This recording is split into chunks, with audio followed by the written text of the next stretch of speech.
This week on TechRap, Nokia unveils the much-anticipated aluminum Lumia. Coming soon, Blackberry Messenger for iOS and Android.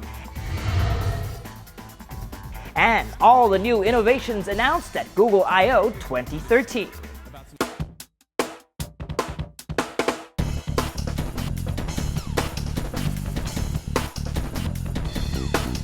Hi, I'm Michael Josh, and this is TechRap. In the week that we took off to give way to Rappler's coverage of the 2013 Philippine elections, much has happened in the tech world. Our show this week is a recap of everything you've missed. We start with news from Nokia's Lumia event. Following months of rumors about an aluminum Lumia phone, this week, it's finally official. Nokia announces another flagship smartphone, the Lumia 925, a week after it announces the US-only Lumia 928. Specs-wise, it's pretty much an equal of its 6-month-old predecessor, the Lumia 920, but its standout feature is an aluminum frame, which makes the phone both smaller and lighter. It's not aluminum all the way though, the phone still sports a polycarbonate back. With the reduction in size, the phone trades in a few features. Storage space has been reduced from 32 gigabytes to 16 gigabytes, and wireless charging now requires an optional snap-on accessory. But there are some improvements too. The Lumia 925 sports a 4.5-inch AMOLED screen instead of the IPS LCD found on the 920. Nokia also says it has improved the noise reduction abilities of its 8.7-megapixel camera. The phone comes with new software called Nokia Smart Camera that, among others, gives users features also seen on the Blackberry Z10 and the HTC One. At one point in time, it was one of the biggest reasons to get a BlackBerry. But then multi-platform messaging service took the world by storm. Over the last year or so, Blackberry Messenger, or BBM, has been moving towards messaging obscurity. After all, why restrict one's ability to chat to only BlackBerry users, when you could very well chat with friends using WhatsApp or Viber, regardless of their OS of choice? But that won't be an issue for too long. This week, BlackBerry announces BBM is coming to iOS and Android. The service will have basic features like group chat and file sharing, but users won't see any of the new BBM features found in BlackBerry 10 OS, namely video calling and screen sharing in the initial release. BBM for iOS and Android will be a free download and should be available sometime between June and August 2013. A few weeks back, we reviewed the water-resistant Sony Xperia Z and tested it to its limits by taking it swimming. The phone survived the test even if it was not rated for swimming pools, and while the phone would not respond to touch gestures while underwater, we were able to find a workaround by hitting the record button before we went under in order to shoot videos like this one.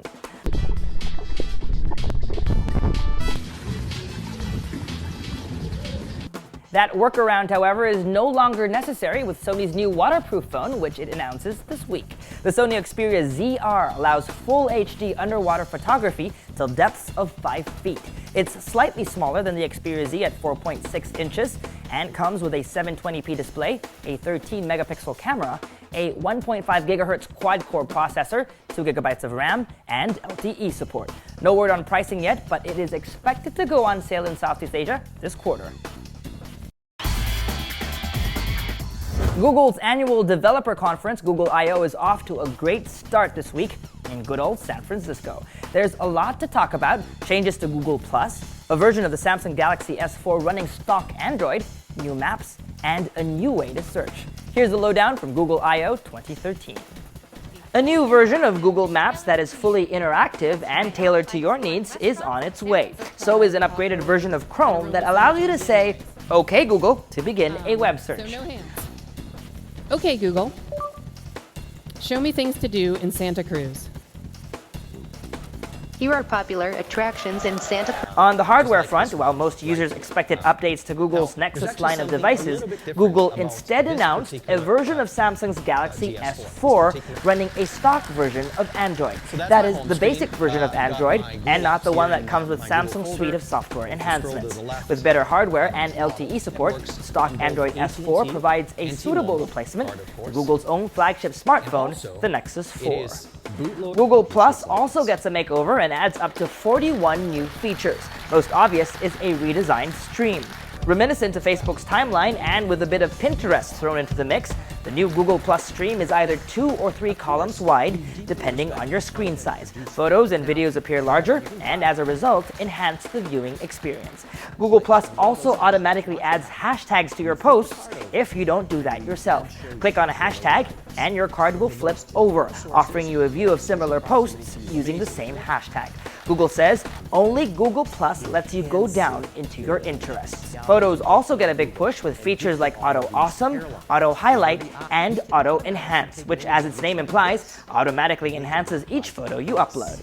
But the most notable development at I/O has got to be Google Hangouts.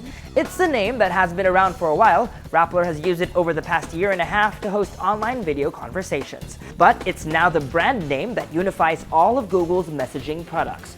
Google Talk, which was Google's chat client built into Gmail, Google Voice, and Google Hangouts, its group video chat feature that comes with Google+.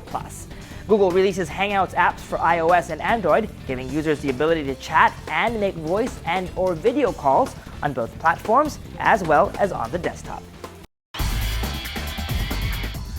And that was TechRap, your weekly source for tech news, gadget reviews, app recommendations, and social media tips. For the latest news updates, follow Rappler on social media. We're on Twitter, Facebook, Google+, Instagram, and YouTube. And if you're watching or reading about the show on any of these platforms, do me a favor and give us a like, a retweet, or a share. I also love reading all your comments and your emails, so do continue to send them in. All the links are below. Also, don't forget to look out for new episodes. We post them every Sunday on Rappler.com. That's all for this week, folks. It's great to be back. I'm Michael Josh. Thanks for dropping by.